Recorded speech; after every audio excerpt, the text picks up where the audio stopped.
ધોરણ 11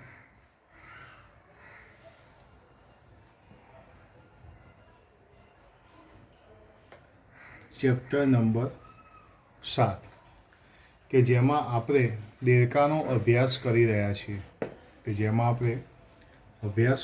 છીએ દેડકાનો. તો અહીં આપણે આજે લાસ્ટ લેક્ચરની અંદર વિડીયોમાં આપણે પાચન તંત્રનો અભ્યાસ કર્યો હતો. હવે આપણે જોઈશું દેડકાના ઉત્સર્જન તંત્ર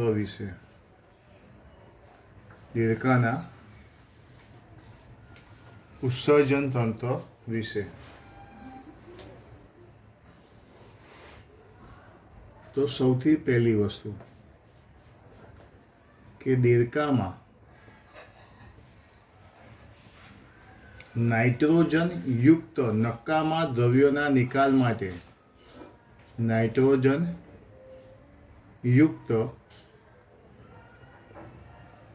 નકામા દ્રવ્યોના નિકાલ માટે દેડકામાં નાઇટ્રોજન યુક્ત દ્રવ્યોના નિકાલ માટે પૂર્ણ વિકસિત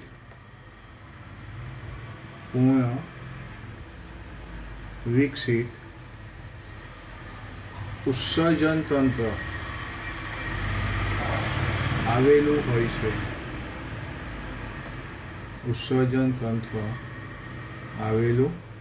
છે. દેડકામાં નાઇટ્રોજન યુક્ત નકામા દ્રવ્યોના નિકાલ માટે પૂર્ણ વિકસિત ઉત્સર્જન તંત્ર આવેલું હોય છે. બીજી વસ્તુ, ઉત્સર્જન તંત્રમાં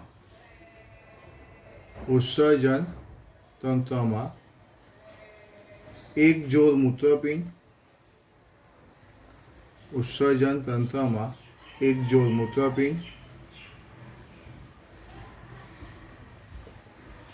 મૂત્રવાહિની, અવસાયણી અને મૂત્રાશય નો સમાવેશ થાય છે.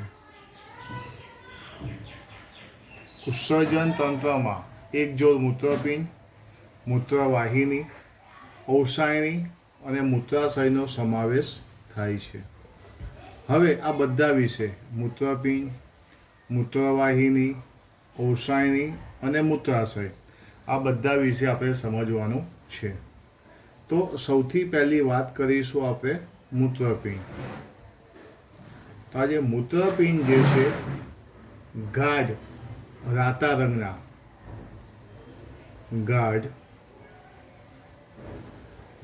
રંગના અને વાલ જેવા આકારના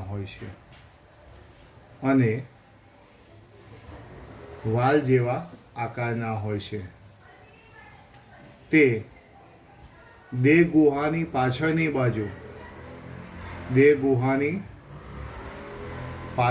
બાજુ અને કરોડસ્તંભની બંને બાજુ આવેલા હોય છે. દેહ ગુહાની પાછળ તથા કરોડસ્તંભની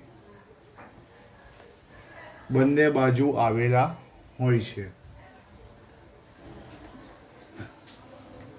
મૂત્રપિંડનો રચનાત્મક અને ક્રિયાત્મક એકમ મૂત્રપિંડ નલિકા છે. તેનો રચનાત્મક અને ક્રિયાત્મક એકમ શું છે? નેફ્રોન્સ, કે જેને મૂત્રપિંડ નલિકા કહેવામાં આવે છે. તો આ જે બધી માહિતી જે છે એ કોના વિશેની છે? મૂત્રપિંડ વિશેની માહિતી. ફરીથી કહો, મૂત્રપિંડ ગાઢ રાતા રંગના, વાલ જેવા આકારના, દેહ ગુહાની પાછળની બાજુ અને કરોડસ્તંભની બંને બાજુ આવેલા છે. મૂત્રપિંડનો રચનાત્મક અને ક્રિયાત્મક એકમ મૂત્રપિંડ નલિકા છે, જેને શું કહેવામાં આવે છે? નેફ્રોન્સ કહે છે.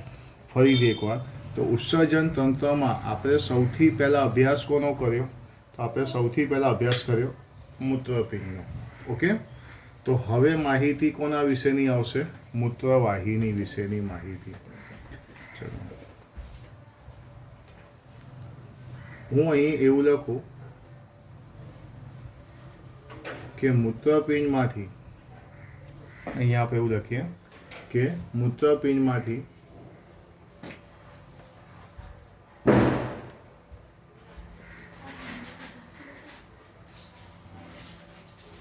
મૂત્રવાહિની, મૂત્રપિંડમાંથી મૂત્રવાહિની મૂત્ર જનન વાહિની સ્વરૂપે બહાર આવે છે.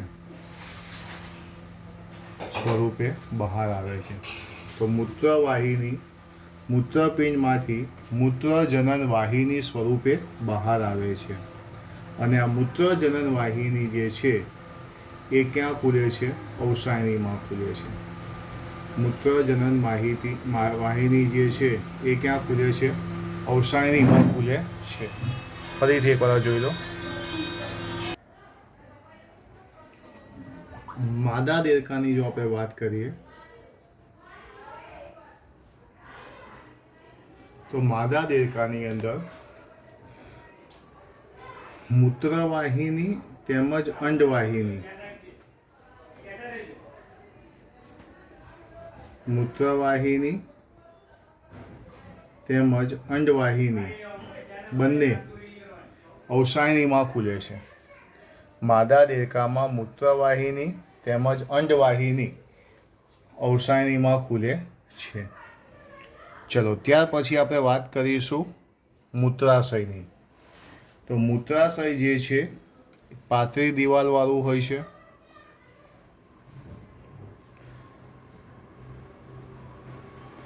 પાતળી દિવાલવાળું શું હોય છે? મૂત્રાશય. તો પાતળી દિવાલવાળું મૂત્રાશય જે મળાશયની વક્ષ બાજુએ હોય છે, જે મળાશયની કઈ બાજુ હોય છે? વક્ષ બાજુએ હોય છે, તે પણ અવસાયનીમાં ખુલે છે. એટલે આ મૂત્રાશય પણ ક્યાં ખુલે છે? અવસાયનીમાં ખુલે છે. ફરીથી એકવાર, ઉત્સર્જન તંત્રમાં એક જોડ મૂત્રપિંડ, મૂત્રવાહિની, અવસાયની અને મૂત્રાશયનો સમાવેશ થાય છે. મૂત્રપિંડ ગાઢ રાતા રંગનું, વાલ જેવા આકારનું, દેહ ગુહામાં પાછળની બાજુ તથા કરોડરસમાં બંને બાજુ જોવા મળે છે. મૂત્રપિંડનો રચનાત્મક અને ક્રિયાત્મક એકમ મૂત્રપિંડ નલિકા છે, જેને નેફ્રોન્સ કહે છે. મૂત્રવાહિની મૂત્રપિંડમાંથી મૂત્રજનન વાહિની સ્વરૂપે બહાર આવે છે, જે અવસાયનીમાં ખુલે છે. માદા દેડકાની અંદર મૂત્રવાહિની અને અંડવાહિની બંને કેવી હોય? અલગ અલગ હોય, જે અવસાયનીમાં ખુલે છે. મૂત્રાશય પાતળી દિવાલવાળું હોય છે, મળાશયની વક્ષ બાજુ આવેલું હોય છે. આ મૂત્રાશય પણ ક્યાં ખુલે છે? અવસાયનીમાં ખુલે છે. દેડકાની અંદર જે નાઇટ્રોજનયુક્ત ઉત્સર્ગ દ્રવ્યોનો નિકાલ થાય છે, તેની અંદર મુખ્યત્વે શું હોય છે? યુરિયા. દેડકો યુરિયાનું ઉત્સર્જન કરે છે, આથી તેને યુરિયા ત્યાગી યુરોટેલિક પ્રાણી કહેવામાં આવે છે. દેડકાઓ યુરિયા ત્યાગી પ્રાણી છે. ઉત્સર્ગ દ્રવ્યો રુધિર દ્વારા મૂત્રપિંડમાં આવે છે. મૂત્રપિંડમાંથી આગળ તેને અલગ કરી દેવામાં આવે છે અને તેનું શું થાય છે? ઉત્સર્જન થાય છે. તો અહીં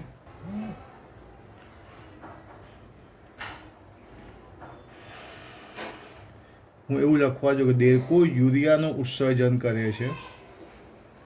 દેડકો યુરિયાનું ઉત્સર્જન કરે છે. દેડકો યુરિયાનું ઉત્સર્જન કરે છે. આથી તેને યુરિયા ત્યાગી પ્રાણી કહે છે. આથી તેને યુરિયા ત્યાગી પ્રાણી કે જેને કહેવામાં આવે છે યુરોલેટિક પ્રાણી, યુરોટેલિક પ્રાણી કહેવામાં આવે છે. ઉત્સર્ગ દ્રવ્યો રુધિર દ્વારા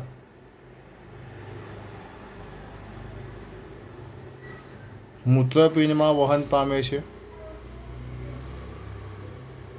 ઉત્સર્ગ દ્રવ્યો રુધિર દ્વારા મૂત્રપિંડમાં વહન પામે છે. ત્યાં તેને અલગ કરવામાં આવે છે અને તેનું શું થાય છે? ઉત્સર્જન થાય છે. તો આ માહિતી થઈ દેડકાનું ઉત્સર્જન તંત્ર. તો દેડકાના ઉત્સર્જન તંત્રની અંદર આ બધી વસ્તુ બધાએ ખાસ ધ્યાનમાં રાખવાની છે. ઓકે. ત્યાર પછી શોર્ટ ક્વેશ્ચન માટે દેડકામાં નિયંત્રણ અને સંનિયમન તંત્ર પણ પૂર્ણ વિકસિત હોય છે. દેડકાની અંદર અંતઃસ્રાવી ગ્રંથિઓ, ચેતાતંત્ર બંને જોવા મળે છે. રાસાયણિક સંનિયમન અંતઃસ્રાવો દ્વારા થાય છે. હું અહીંયા એવું લખું કે દેડકામાં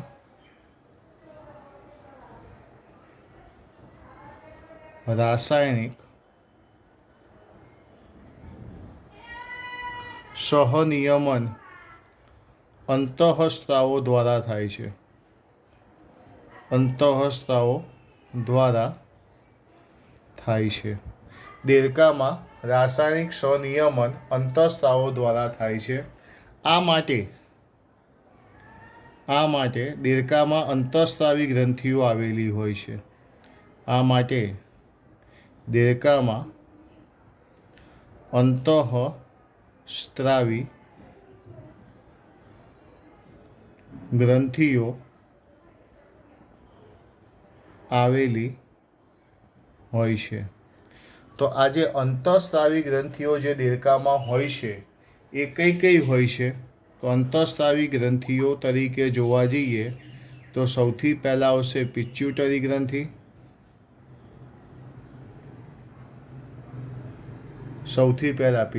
ગ્રંથિ, બીજી આવશે થાઇરોઇડ ગ્રંથિ, ત્રીજી આવશે પેરાથાઇરોઇડ ગ્રંથિ, એના પછી ચોથા નંબરમાં આવશે થાઇમસ ગ્રંથિ, પિનિયલ ગ્રંથિ,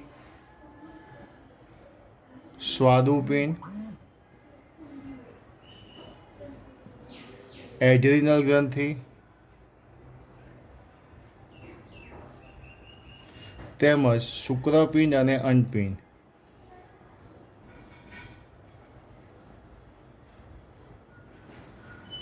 તો અહીં મેં લખ્યું છે દેડકામાં રાસાયણિક સંનિયમન અંતઃસ્રાવો દ્વારા થાય છે. એ માટે અંતઃસ્રાવી ગ્રંથિઓ આવેલી છે. અંતઃસ્રાવી ગ્રંથિ તરીકે પિચ્યુટરી, થાઇરોઇડ, પેરાથાઇરોઇડ, થાઇમસ, એડ્રિનલ, સ્વાદુપિંડ, શુક્રપિંડ, અંડપિંડ જેવી ગ્રંથિઓ જોવા મળે છે.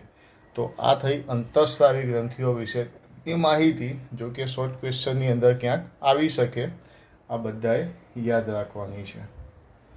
જોઈ લો એકવાર.